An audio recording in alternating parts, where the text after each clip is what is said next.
En este lunes que iniciamos la cuarta semana de Cuaresma, iniciamos también la lectura continuada del Evangelio de Juan, pero a partir del final del capítulo 4, pues lo que sigue en adelante son pasajes que nos preparan para la Semana Santa. En las lecturas de los días que vienen, el evangelista nos irá mostrando una tensión cada vez más creciente en torno a Jesús, hasta que lo toman prisionero y lo matan. Pero antes de leerles y comentarles el texto de hoy, y a manera de introducción, deseo hacer una breve nota explicativa acerca del Evangelio de Juan. Se trata de un evangelio muy distinto a los otros tres. Mientras que el de Marcos, Mateo y Lucas se parecen entre sí, seguramente porque Mateo y Lucas, además de otras fuentes comunes, han tenido a la mano y han usado el Evangelio de Marcos. El de Juan, en cambio, es totalmente independiente y tiene muy pocas coincidencias con los otros tres, aunque sí coinciden, pero en sus líneas fundamentales, en los relatos de la pasión, muerte y resurrección del Señor. El Evangelio de Juan fue el último en escribirse y se estima que se hizo en torno al año 100.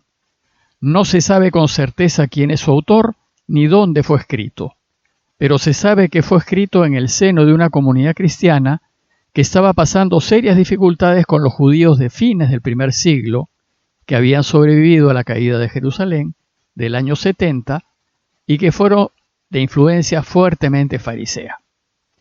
El interés de Juan no es narrarnos hechos de la vida de Jesús, sino enseñarnos quién es Él.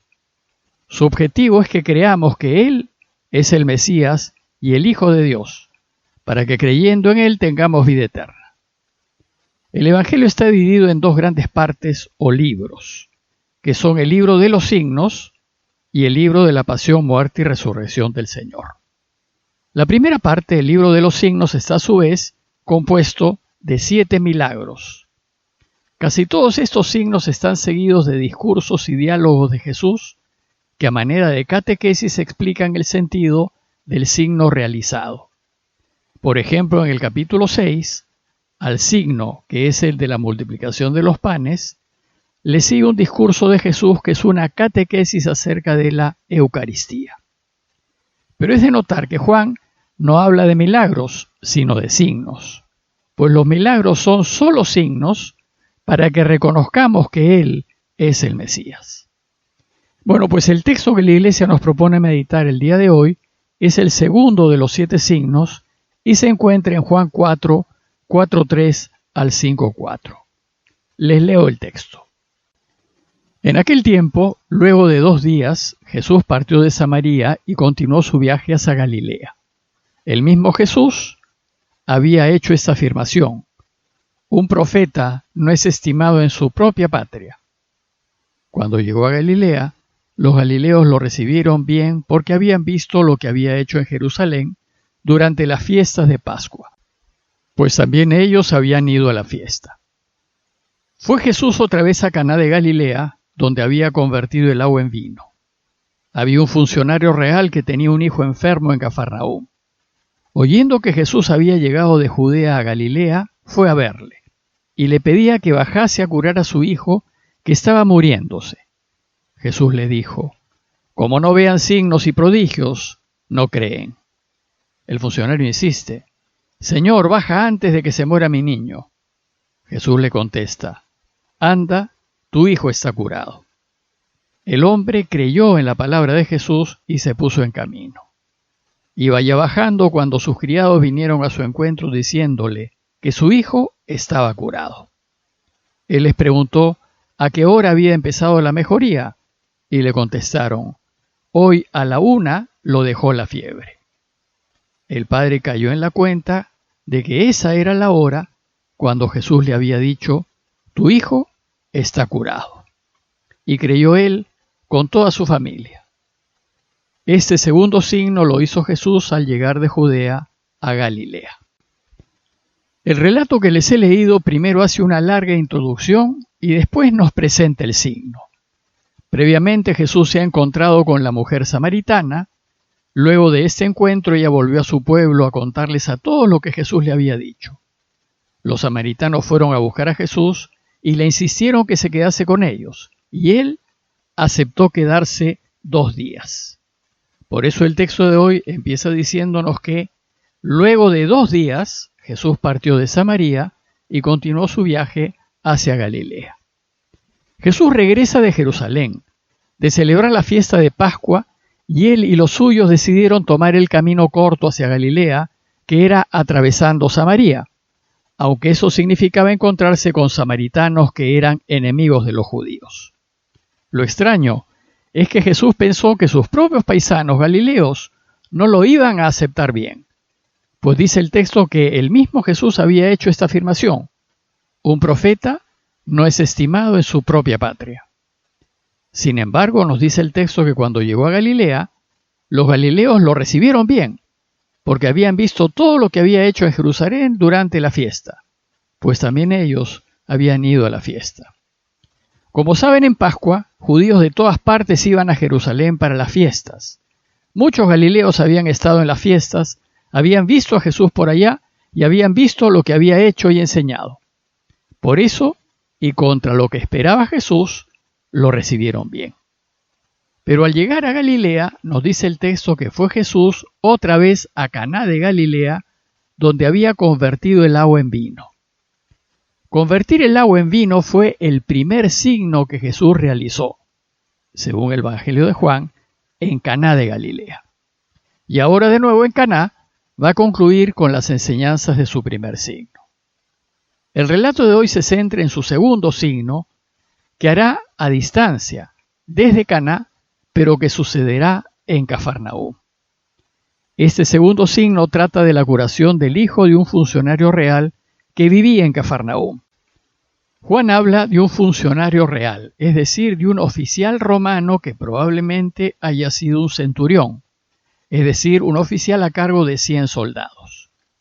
Parece que en Cafarnaúm había apostada una guarnición romana encargada de cuidar la Vía Maris, que era uno de los principales caminos romanos de la región. Cafarnaúm era un pueblito pequeño, en donde estaba la casa de Pedro y en donde se alojaba Jesús cuando estaba en Galilea. La gente de Cafarnaúm lo conocía muy bien, pero también lo conocían los romanos. El oficial romano a cargo de la guarnición de Cafarnaúm probablemente no haya entendido el arameo que hablaba Jesús, pero sin duda lo había visto realizar muchas curaciones y estaba seguro que él podía curar a su hijo. Creía en su poder. Entonces, cuando se enteró que Jesús estaba en Caná, él mismo fue a verle. Los romanos, a fin de controlar al pueblo, tenían un eficiente sistema de comunicaciones. Hay que considerar que hay unos 38 kilómetros de distancia entre Caná y Cafarnaúm, y la gente de la zona recorría esas distancias a pie. Los romanos probablemente lo hacían a caballo.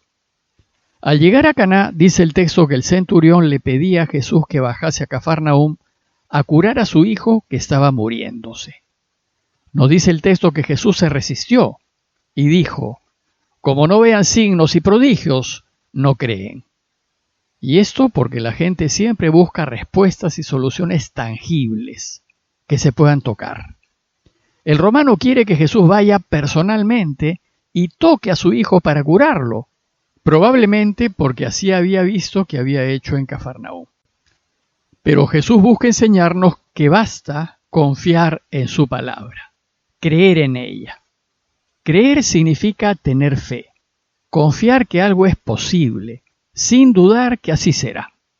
Y aquí, confiar que su palabra es eficaz, confiar en que lo que Él dice sucede, y que lo que hay que hacer es creer, que no es necesario que esté físicamente presente.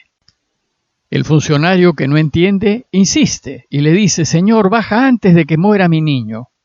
Pero Jesús solo le dice: anda, tu hijo está curado. Es decir, tienes que confiar en lo que te digo, que está curado.